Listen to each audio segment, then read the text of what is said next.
தமிழ்நாட்டை மதிக்கிற, தமிழர்களை வெறுக்காத ஒருவர் பிரதமர் ஆகணும்னா அது உங்க கையில தான் இருக்கு. அதுக்கு பிரதமர் நரேந்திர மோடிய தோற்கடிச்சாகணும். மீண்டும் மோடி ஆட்சிக்கு வந்தா அமைதியான இந்தியா அமளியான இந்தியாவாக மாறிடும். அதற்கு சமீபத்திய உதாரணம் மணிப்பூர் மாநிலத்தில் நடந்த கலவரம். அந்த மாநில மக்கள் என்னென்ன கஷ்டப்பட்டாங்க. சொந்த நாட்டிலேயே அகதிகள் மாதிரி வாழ்ந்தாங்க. நம்ம எம்பிக்கள் குழு போய் பார்த்தப்போ தாய்மார்கள் கதறினாங்க. அதெல்லாம் மறக்க முடியுமா? அதனாலதான் அழுத்தம் திருத்தமாக சொல்லுகிறேன், பாஜக மீண்டும் ஆட்சிக்கு வந்தா ஒரு தாய் மக்களா வாழற, ஒற்றுமையா வாழக்கூடிய இந்தியாவை வெறுப்பு விதைகளை தூவி நாசம் பண்ணிடுவாங்க. அதை மனசுல வச்சு அமைதியான வளர்ச்சியை நோக்கிய இந்தியாவுக்காக நீங்க வாக்களிக்கணும்னு கேட்கத்தான் நான் வந்திருக்கிறேன். சில நாட்களுக்கு முன்னால குமரிக்கும் திருநெல்வேலிக்கும் பிரதமர் நரேந்திர மோடி வந்திருந்தார். எலெக்ஷன் வந்துருச்சுன்னு இப்போ அடிக்கடி வந்து போய் கொண்டிருக்கக்கூடிய பிரதமர் மோடி அவர்களே, வெள்ளம் வந்தப்போ எங்க இருந்தீங்க? 2 இயற்கை பேரிடர் அடுத்தடுத்து தமிழ்நாட்டோட வட மாவட்டங்களையும் தென் மாவட்டங்களையும் தாக்குச்சு. பிரதமர் மோடி அவர்களை ஒரு பைசாவாவது கொடுத்தீங்களா? இல்லையே. நிதிதான் தரல. ஓட்டு கேட்டு வந்தப்போ மக்களுக்கு ஆறுதல் வார்த்தையாவது சொன்னீங்களா? ஒன்றிய அரசு கிட்ட இருந்து நிதி வரலனாலும் மக்களுக்கு செய்ய வேண்டியதை, தர வேண்டியதை, உதவ வேண்டியதை உடனடியாக கொடுக்கணும்னு நாங்க செயல்பட்டோம். மாண்புமிகு அமைச்சர் பெருமக்கள் நேரு, ஐபி, ஏவாவேலு, KKSSR, தங்கம் தென்னரசு, ராஜகண்ணப்பன், உதயநிதி ஸ்டாலின், கீதா ஜீவன், அனிதா ராதாகிருஷ்ணன், மூர்த்தி, மனோ தங்கராஜ் எல்லோரும் இங்கே அனுப்பி வச்சோம். பாதிக்கப்பட்ட மக்களுக்கு சிகிச்சைகள் அளிக்க, தொற்று நோய் எதுவும் வராமல் தடுக்க மக்கள் நல்வாழ்வுத்துறை அமைச்சர் மாசு தலைமையில் 2500க்கு மேற்பட்ட மருத்துவ முகாம்கள் நடத்த உத்தரவிட்டேன். அதேபோல் உழவர்களுடைய வாழ்வாதாரத்தை மீட்டெடுக்க வேளாண் துறை அமைச்சர் MRK பன்னீர்செல்வத்தை களத்திற்கு அனுப்பி வைத்தேன். தமிழ்நாட்டோட மொத்த அமைச்சர்களும் இங்கே வந்து தங்கி நிவாரண பணிகளை ஈடுபட்டாங்க. மக்களோட மக்களா கூடவே இருந்து ஆறுதல் சொல்லி என்ன தேவைகள்னு கூடவே இருந்து வேண்டியதை செஞ்சு கொடுத்தாங்க. ஏன், நானும் டிசம்பர் மாதம் 21ஆம் தேதி தூத்துக்குடி, திருநெல்வேலி மாவட்டங்களில் வெள்ளத்தால கடுமையாக பாதிக்கப்பட்ட பகுதிகளை போய் பார்வையிட்டு நிவாரண உதவிகளை வழங்கினேன். கடந்த பிப்ரவரி 25 அன்று தூத்துக்குடி நடந்த நிகழ்ச்சியில திருநெல்வேலி மாவட்டத்தை சார்ந்த 38,614 பேருக்கு 118 கோடியே 87 லட்சம் ரூபாய்க்கு நலத்திட்ட உதவிகளை வழங்கின கைதான் இந்த கை.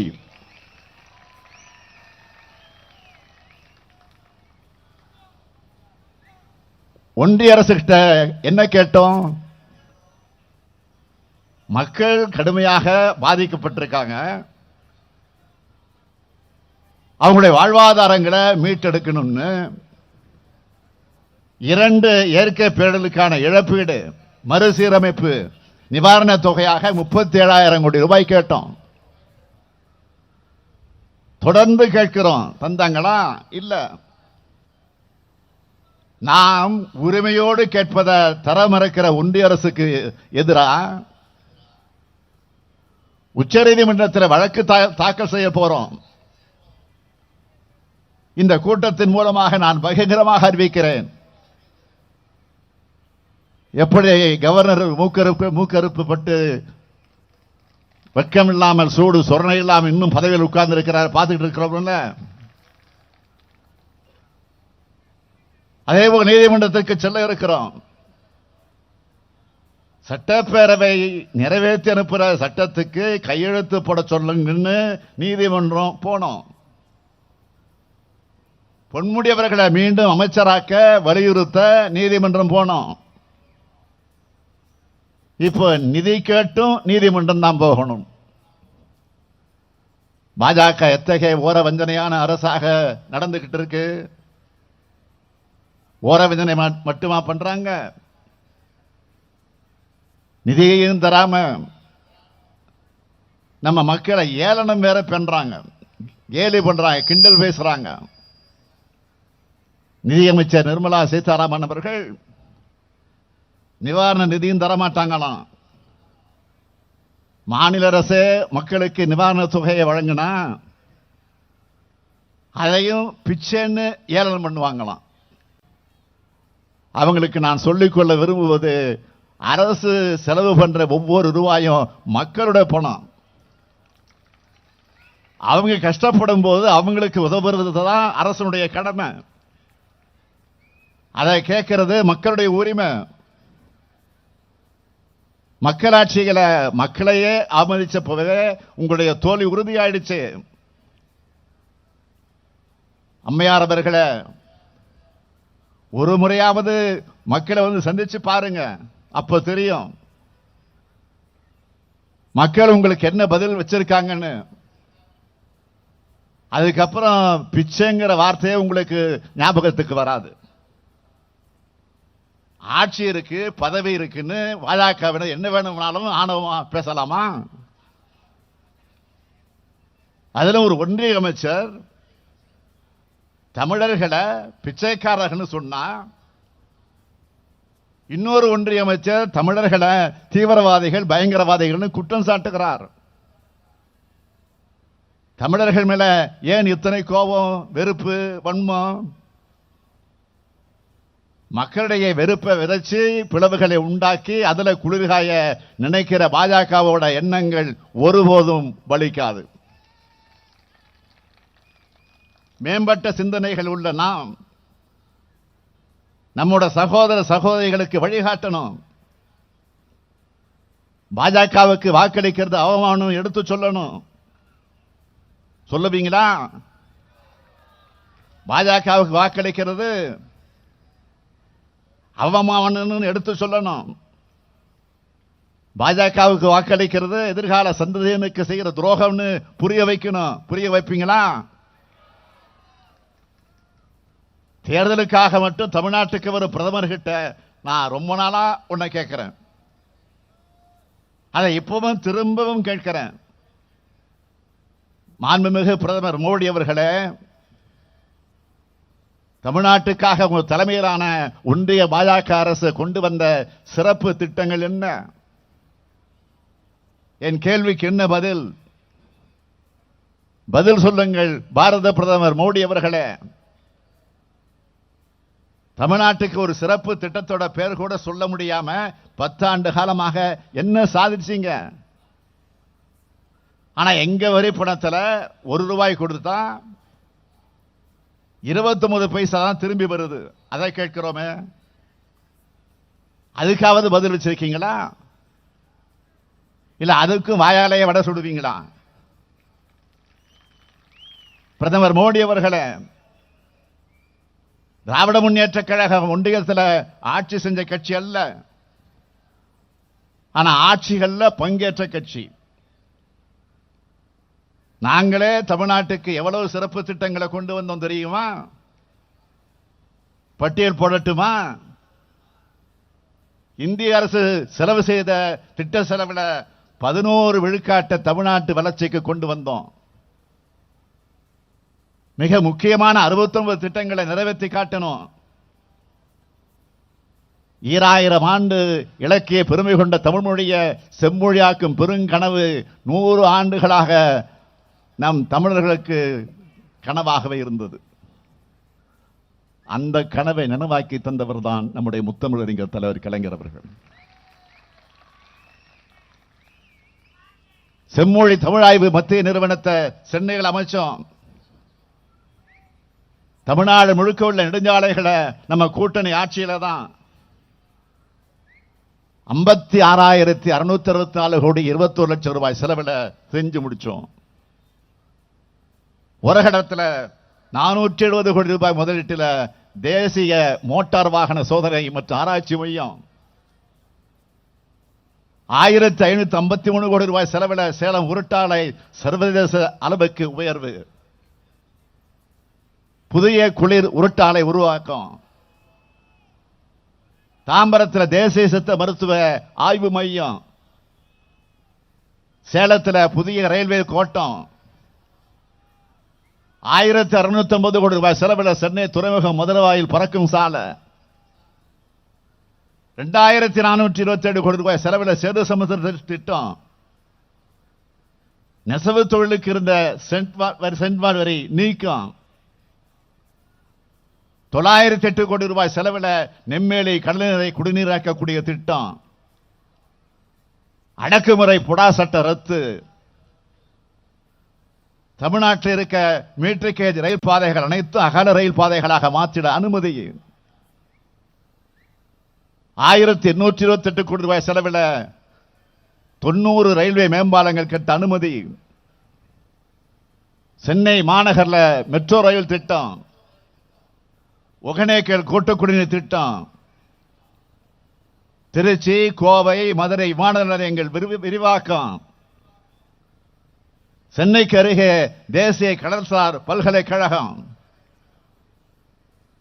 திருவாரூர்ல மத்திய பல்கலைக்கழகம், கிண்டி கத்திப்பாரா கோயம்பேடு பாடியில மிகப்பெரிய மேம்பாலங்கள், கரூர் ஈரோடு சேலம் உயர் தொழில்நுட்ப ஜவுளி பூங்கா, துறைமுக விரிவாக்க பணிகள், சரக்கு பெட்டக முனையங்கள், நீர்வழி போக்குவரத்து வசதிகள் போன்றவை அந்த காலகட்டத்தில் உருவாக்குச்சு. இன்னும் நிறைய இருக்கு. இவை அனைத்தும் ஒன்றிய அரசின் கூட்டணியில் தலைவர் கலைஞருடைய வழிகாட்டுதல்ல திமுக கொண்டு வந்த திட்டங்கள். இந்த மாதிரி பட்டியலிட்டு சொல்லுங்கன்னு தான் நான் பிரதமரை மிகுந்த பணிவோடு கேட்கிறேன். அது உங்களால முடியல. ஏன்னா தமிழ்நாட்டையும் தமிழ்நாட்டு மக்களையும் உங்களை மாதிரி வெறுத்த வஞ்சித்த ஒரு பிரதமர் இந்திய வரலாற்றிலே இதுவரை கிடையாது. மாண்புமிகு மோடி அவர்களே, நீங்கள் வடிக்கிற கண்ணீரை உங்கள் கண்களை நம்பாது. அப்புறம் எப்படி தமிழ்நாட்டு மக்கள் உங்களை நம்புவாங்க? மதுரையில் எய்ம்ஸ் மருத்துவமனை அமையணும் அறிவிச்சிங்களே, நீங்க சொன்ன ஒரே ஒரு சிறப்பு திட்டம் அதுதான். அறிவிச்சு எத்தனை ஆண்டுகள் ஆகுது? 10 ஆண்டுகள் ஓடிடுச்சு. உங்க குஜராத் மாடல் நிர்வாகத்துக்கு அதுதான் எடுத்துக்காட்டு. ஆனால் திராவிட மாடல் நிர்வாகத்தோட எடுத்துக்காட்டுக்கு சொல்லவா? அதே மதுரையில் நூலகம் அறிவிச்சோம், ஜல்லிக்கட்டு அரங்கம் அறிவிச்சோம், சென்னையிலே மருத்துவமனை அறிவிச்சோம். 3 ஆண்டுகளாக தான் ஆட்சியில் இருக்கிறோம். இன்னைக்கு மதுரையில் கம்பீரமா கலைஞர் நூற்றாண்டு நூலகம், மாணவ மணிகள் அவரது அறிவு களமாக ஆக்குவதற்காக அங்கே செயல்பட்டுக் கொண்டிருக்கு. தமிழர்களுடைய பண்பாட்டு அடையாளமான ஜல்லிக்கட்டுக்காக கலைஞர் நூற்றாண்டு ஏறுதழுவது அரங்கம் மிடுக்கோடு காட்சியளிக்குது. பல்வேறு மக்களோட உடல்நிலை காக்கக்கூடிய கலைஞர் நூற்றாண்டு உயர் சிறப்பு மருத்துவமனை சென்னையில் சிறப்பாக செயல்படுது. ஆனா உங்க எய்ம்ஸ் மருத்துவமனையை பூதக்கண்ணாடை வச்சு தேடினா கூட கண்டுபிடிக்க முடியல. அதனாலதான் தம்பி உதயநிதி ஸ்டாலின் அவர்கள் ஒரு செங்கல் எடுத்துக்கிட்டு ஒரு போய் காட்டிக்கிட்டு வர்றாரு. சமீபத்தில் கன்னியாகுமரிக்கு இந்த பிரதமர் மோடி ஒரு அபத்தமான குற்றச்சாட்டு வச்சிருக்காரு. இலங்கை கடற்படையால தமிழ்நாட்டு மீனவர்கள் தாக்கப்படுறதுக்கு திமுகவும் காங்கிரசும் தான் காரணம்னு சொல்லி இருக்கிறார்.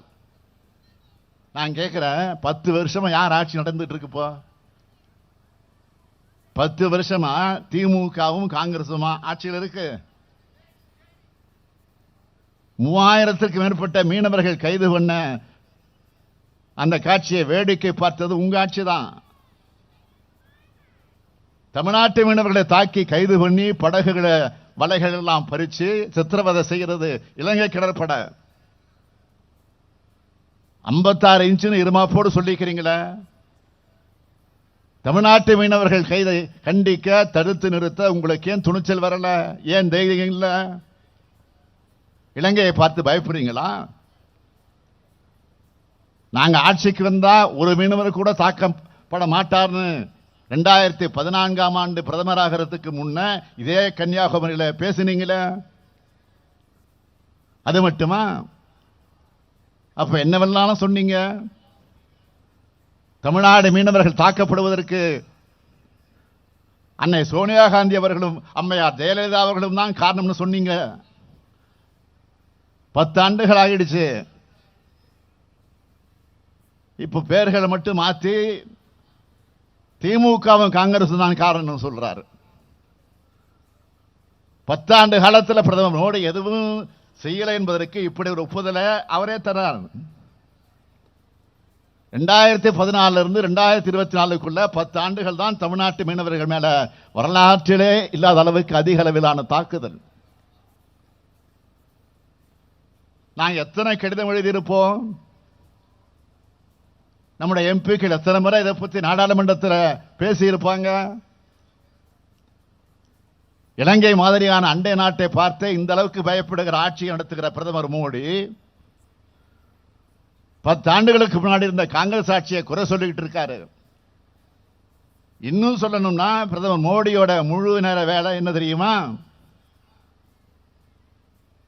இன்னைக்கு பண்டித நேருவை என்ன சொல்லி திட்டலாம்? அன்னை சோனியா காந்தி அவர்களை எப்படி வசைபாட முடியலாம்? நம்முடைய சகோதரர் ராகுல் காந்தியை பார்த்து பயப்படாத மாதிரி எப்படி நடிச்சு காட்டலாம்? எல்லாத்துக்கும் மேல தேர்தலுக்கு ₹1 கூட செலவு பண்ண விடாம காங்கிரஸ் வங்கி கணக்கை முடக்கி பாஜகவுடைய தேர்தல் பத்திர ஊழல் எப்படி திசை திருப்பலாம்? இதுதான் பிரதமர் மோடி இப்போ சிந்திச்சுட்டு இருக்கிறார். மோடியின் ஆட்சி அவருக்கு நெருக்கமான சிலருக்கு மட்டுமே சாதகமான ஆட்சி.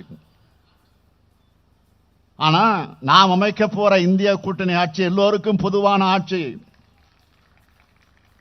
ஒரே மதம், ஒரே மொழி, ஒரே உணர்வு, ஒரே உணவு, ஒரே பண்பாடு, ஒரே தேர்வு, ஒரே தேர்தல், ஒரே வரின்னு ஒரே பல்லவையை பாடிக்கிட்டு இருக்கு பாஜக. இந்த பல்லவையை அனுமதிச்சா ஒரே ஒரு மனிதர் மன்னரா இருக்கிற ஆட்சியா இந்தியா மாற்றப்பட்டு விடும். ஜனநாயகம், மதச்சார்பின்மை, சமத்துவம், சகோதரத்துவம், சமூக நீதி ஆகியவற்றை பாதுகாக்கிற நமது அரசியல் சட்டத்தையே மாத்திடுவாங்க. நாடு இப்படிப்பட்ட பேராபத்தில் சிக்கி தவிச்சுக்கிட்டு இருக்கு. ஆனா இது பத்தி எந்த கவலையும் இல்லாம, எந்த கொள்கையும் இல்லாம வளைந்த முதுகோடு வலம் வர்றாரு யாரு? பழனிசாமி. பாதம் தாங்கி பழனிசாமி. நடக்கிறது நாடாளுமன்ற தேர்தல். 10 ஆண்டுகளா ஒன்றியத்தில் ஆட்சியில் இருந்து நாட்டை படுகொலியில் தள்ளியுள்ள பிரதமர் மோடி, பிரதமராக இருக்கக்கூடிய மோடி அவர்களை பற்றியோ பாஜக பற்றியோ கண்டிச்சு பேச பழனிசாமிக்கு தெம்பு இருக்கா? பழனிசாமி அவர்களே, உங்க கள்ள கூட்டணி கபட நாடகத்தில் கூட பாஜக எதிர்க்கிறதுக்கான துணிவு இல்லையா உங்களுக்கு? கேள்விக்குறி போல வளைந்திருப்பது அவமானத்தினுடைய அவமானம் இல்லையா? பாஜகவுக்கு எதிரான வாக்களை எப்படியாவது பிரிக்கணும்னு களமிறக்கப்பட்டிருக்கக்கூடிய மறைமுக பாஜக வேட்பாளர்கள் தான் பழனிசாமியார் களமிறக்கப்பட்டிருக்கக்கூடிய அதிமுக வேட்பாளர்கள். பழனிசாமி அவர்களிடம் தமிழ்நாட்டு மக்களிடம் மட்டுமல்ல, அதிமுக தொண்டர்களும் செல்வாக்கு இழந்து விட்டார். சிறுபான்மை மக்களுக்கு எதிரான குடியுரிமை திருத்த சட்டத்தை நாடாளுமன்றத்தில் ஆதரிச்சு வாக்களிச்சு குடியுரிமை திருத்த சட்ட திருத்தத்துக்கு எதிராக திமுக சார்பில் நாங்க 1 கோடி பேரிடம் கையெழுத்து வாங்க இயக்கத்தை நடத்தினப்போ எந்த முஸ்லீம் பாதிக்கப்பட்டார்னு பாஜகவோட டப்பிங் வாய்ஸா பேசின பிரதான் பழனிசாமி. இப்ப பாஜகவோட கதை, திரைக்கதை, வசன டைரக்ஷன்ல தனியா போட்டி போடுற கபட நாடகத்தை நடத்திக்கிட்டு இருக்கிறார். நேற்று பழனிசாமி திருச்சியில பேசினாரு. அப்படி பேசுறப்ப பாஜக விமர்சிச்சு அவர் வாயிலிருந்து ஒரு வார்த்தையாவது வந்துச்சா? இதுதான் கள்ள கூட்டணி. பாஜகவை விமர்சிக்காம எதிர்க்காம தமிழ்நாட்டை நாசப்படுத்த துணை போகக்கூடிய பழனிசாமி என்ன சொன்னா தெரியுமா? ஒற்றை விரலால் ஓங்கி அடிப்போம் அப்படின்னு சபதம் எடுக்கிறார். தன்னோட விரல்கால தமிழ்நாட்டு மக்களின் கண்ணை குத்திய பழனிசாமி எடுப்பது சபதம் அல்ல, வெற்று சவாடாலூர். மாவீரர் பூலித்தேவனும் வீரபாண்டிய கட்டபொம்மனும் மருதூர் பாண்டியர்களும் சுந்தரலிங்கமும் கப்பலோட்டிய தமிழர் வாவு சிதம்பரனாரும் மகாகவி பாரதியாரும் போராடி பெற்ற விடுதலையால் உருவான நாட்டில் சர்வாதிகாரி ஆட்சியை தலை தூக்க நாம் அனுமதிக்க விடலாமா? கேட்கிற உங்களை தான் பார்த்து கேட்க அனுமதிக்க விடலாமா? ஐயா வைகுண்டர், கவிமணி தேசிய விநாயகம் பிள்ளை, நாமக்கல் கவிஞர் ராமலிங்கனார், மார்ஷல் நேசமணி, பெருந்தலைவர் காமராஜர் போன்ற ஒப்பற்ற தியாகிகள் பிறந்த நம் மண்ணுக்கு ஒரு வரலாறு இருக்கு, ஒரு பண்பாடு இருக்கு. எப்படிப்பட்ட அடிமைத்தனங்கள் இருந்து நாம மீண்டு வந்திருக்கிறோம்னு ஒருபோதும் நாம் மறக்க கூடாது.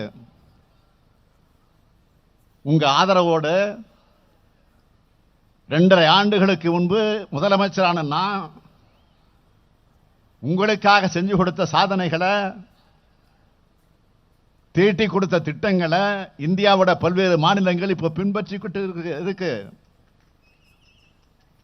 சிறப்பான திட்டங்களை இந்தியா முழுமைக்கு அமல்படுத்த இந்தியா கூட்டணி வெற்றி பெறணும். எல்லாருக்கும் எல்லாம் நம்ம திராவிட மாடல் அரசோட பார்முலா. கடைகோடையில் இருக்கும் ஒரு மனிதருடைய முகத்திலே மகிழ்ச்சியை கொண்டு வரணும். இதுதான் நம்முடைய இலக்கு. கொரோனாவால வாழ்வாதாரம் பாதிக்கப்பட்ட மக்களுக்கு ஆட்சிக்கு வந்த உடனேயே வழங்கிய 4000 ரூபாய் மக்களுக்கு எவ்வளவு உதவிகரமாக இருந்துச்சு, எவ்வளவு மகிழ்ச்சியை தந்துச்சு. அதுக்கு இந்த கன்னியாகுமரியை விட பெரிய எடுத்துக்காட்டு வேற ஒன்றும் சொல்ல வேண்டிய அவசியம் இல்லை. அது என்னன்னு கேட்டா, அந்த மகிழ்ச்சியான செய்தி என்னன்னு கேட்டீங்கன்னா, நாகர்கோவில் பகுதியை சார்ந்த ஒரு மூதாட்டி வேலம்மாள் பாட்டி முகத்துல புன்னகையோடு வெளிப்பட்டுச்சு. அந்த புன்னகை தமிழ்நாட்டில் இருக்கிற அத்தனை குடும்பங்களையும் இருந்தால்தான் வேலம்மாள் பாட்டியோட போட்டோ வைரல் ஆச்சு. மறந்திருக்க மாட்டீங்க. அது மட்டுமா, கோடிக்கணக்கான தாய்மார்கள் முகத்திலையும் புன்னகையும், கோடிக்கணக்கான தமிழ்நாட்டு குடும்பங்களில் மகிழ்ச்சியும் ஏற்படுத்துகிற திட்டங்களை செயல்படுத்திக்கிட்டு இருக்கோம்.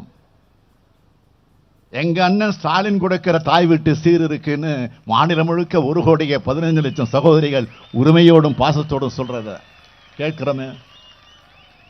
கலைஞர் மகளிர் உரிமை திட்டம், வெறும் வயிற்றோட குழந்தைகளை பள்ளிக்கு வரக்கூடாது, குழந்தைங்க நலமாக இருந்தாதான் நாடு வளமாக இருக்குன்னு பெருந்தலைவர் காமராஜர் அவர்கள் தொடங்கின மதிய உணவு திட்டம் போன்ற நமது ஆட்சியில் நாள்தோறும் 16 லட்சம் குழந்தைகள் காலை உணவு திட்டத்தில் சாப்பிடுறாங்க. தமிழ்நாட்டு மாணவர்கள் திறன்மிக்க இளைஞர்களாக உருவாகணும். உலகம் முழுக்க தமிழர்கள் அறிவாற்றலால் வெல்ல வேண்டும் என நாம் உருவாக்கி இருக்கக்கூடிய திட்டம் தான் நான் முதல்வன் திட்டம். 28 லட்சம் இளைஞர்கள் இதுவரைக்கும் பயனடைந்திருக்காங்க. மகளிர் படிக்க போகணுமா, வேலைக்கு போகணுமா, உறவினர்களை சந்திக்க போகணுமா, பேருந்துல கட்டணம் கிடையாது. அதுதான் 445 கோடி முறை மகளிர் பயணங்கள் மேற்கொண்ட விடியல் பயணம் திட்டம். பெண் பிள்ளைகள் அரசு பள்ளியில படிச்சுட்டு உயர்கல்விக்கு போறாங்களா, மாசம் மாசம் 1000 ரூபாய் வழங்கக்கூடிய புதுமை பெண் திட்டம். வேலைக்காக வெளியூர்ல இருந்து இருக்கக்கூடிய பெண்கள் பாதுகாப்பாக தங்க தோழி விடுதி திட்டம். நம்மோட திட்டங்கள் பயனாளிகளுடைய முறையை போய் சேர்வதை உறுதி செய்ய சமீபத்தில் தொடங்கின நீங்கள் நலமா திட்டம். இப்படியான நம்முடைய திராவிட மாடல் திட்டங்கள் இந்தியா முழுக்க விரிவுபடுத்த நமக்கு கிடைச்சிருக்கக்கூடிய வாய்ப்பு தான் இந்த நாடாளுமன்றத்தினுடைய தேர்தல் களம். ஒட்டுமொத்த இந்தியாவுக்கான வாக்குறுதிகளை தேர்தல் அறிக்கையாக வழங்கியிருக்கிறோம். நாளை ஒன்றியத்தில் இந்தியா கூட்டணி அமைஞ்சதும் சாதனையா மாறப்போற அந்த வாக்குறுதிகளை சிலவற்றை மட்டும், சில செய்திகள் மட்டும் நான் தலைப்புச் செய்தியா சொல்ல விரும்புகிறேன். 10 ஆண்டுகளா சாமானிய மக்கள் எவ்வளவு கஷ்டப்படுவாங்கன்னு கொஞ்சமும் நினைச்சு பார்க்காம மக்கள் விரோத பாஜக அரசால் தொடர்ந்த உயர்த்தப்பட்ட பெட்ரோல், டீசல், கேஸ் விலை குறைக்கப்படும். சிறுபான்மையின மக்களுக்கு எதிரான சட்டங்கள் முழுமையும் ரத்து செய்யப்படும். தேசிய நெடுஞ்சாலைகள் இருக்கிற சுங்கச்சாவடிகள் முற்றிலுமாக அகற்றப்படும். மகாத்மா காந்தி தேசிய ஊரக வேலைவாய்ப்பு உறுதி திட்டத்தோட வேலை நாட்கள் 100 150 நாட்களாகவும் ஊதியம் 400 ரூபாயாக உயர்த்தப்படும். உலர்மீன் முற்றங்கள் கட்டுதல் போன்ற மீனவர்களுக்கு தேவையான தொழில் கட்டமைப்பு பணிகள் மகாத்மா காந்தி தேசிய ஊரக வேலை உறுதி திட்டத்தின் கீழ் மேற்கொள்ளப்படும். பாரம்பரிய மீனவ சமுதாய மக்கள் பழங்குடியினர் பட்டியலில் சேர்க்கப்படுவாங்க. தேசிய மீனவ நல ஆணையம் அமைக்கப்படும். ஆழ்கடல் மீன்பிடிக்க கொள்கையை உருவாக்க அமைக்கப்பட்ட மீனாகுமரி குழுவினுடைய அறிக்கை கைவிடப்படும். மீன்பிடி தடை காலங்களில் மீனவர்களுக்கு மாற்று பொருளாதார வேலை வாய்ப்புகளை உருவாக்க மீனவ குடும்ப உறுப்பினர்களுக்கு, குறிப்பா பெண்கள் மற்றும் இளைஞர்களுக்கு மீன்களை பதப்படுத்துதல், மீன் வளர்ப்பு, மீன் தீவனம் தயாரித்தல் மற்றும் சந்தைப்படுத்துதல் உள்ளிட்ட பயிற்சிகள் வழங்கப்படும். மீனவ சமுதாய மக்கள் அவசர காலத்தில் பாதுகாக்க ஹெலிகாப்டர் தளம் தேவையான இடங்கள் அமைக்கப்படும். புதிய கல்விக் கொள்கை ரத்து. ஒன்றிய அரசு பணிகளுக்கு தமிழிலே தேர்வு. உலக பொதுமுறையான திருக்குறள் தேசிய நூலா அறிவிக்கப்படும். இது மட்டுமல்ல, திருநெல்வேலியை தலைமையிடமாக கொண்டு திருநெல்வேலி, தென்காசி, தூத்துக்குடி, கன்னியாகுமரி மாவட்டங்களை உள்ளடக்கின புதிய ரயில்வே கோட்டம் அமைக்க ஆவணம் செய்யப்படும்.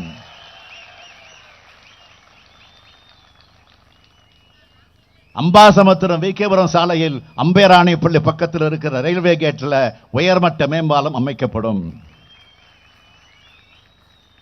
திருநெல்வேலி மாவட்டத்தில் தூண்டில் வளைவு இல்லாத கிராமங்களுக்கு தூண்டில் வளைவு அமைக்கப்படும். குமரி மாவட்டத்தில் மீன்களை பதப்படுத்தி ஏற்றுமதி செய்ய நவீன தொழில்நுட்பம் கொண்ட பதப்படுத்தும் நிலையம் உருவாக்கப்படும்.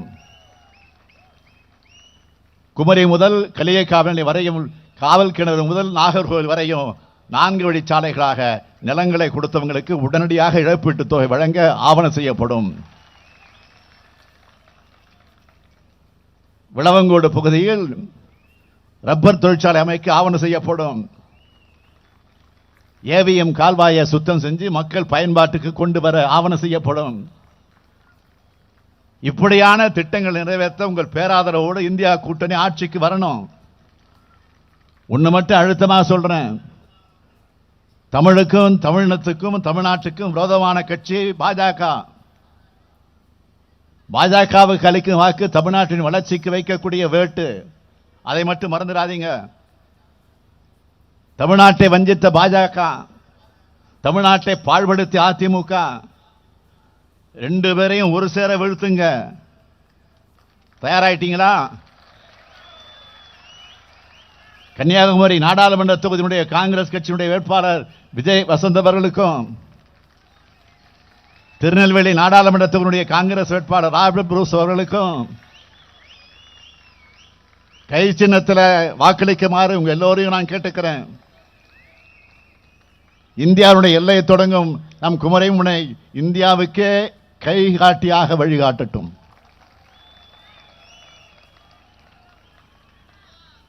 அதேபோல் விளவங்கூடல கை சின்னத்திற்கு ஆதரித்து நீங்க வெற்றியை தேடி தரணும். இந்திய துணைக்கண்டம் தொடங்கும் இந்த இடத்திலிருந்து பாசிசமும் மதவாதமும் வீழ்ந்தது, ஜனநாயகமும் சகோதரத்துவம் வென்றது என்ற புதிய வரலாறு தொடங்கட்டும். பாசிசத்தை வீழ்த்த இந்தியாவை காக்க உங்கள் ஸ்டாலின் அழைக்கிறேன்.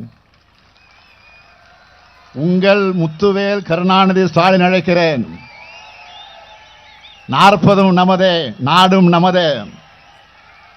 40 நமதே, 40 நமதே, 40 நமதே, 40 நமதே, நாடும் நமதே. நன்றி, வணக்கம்.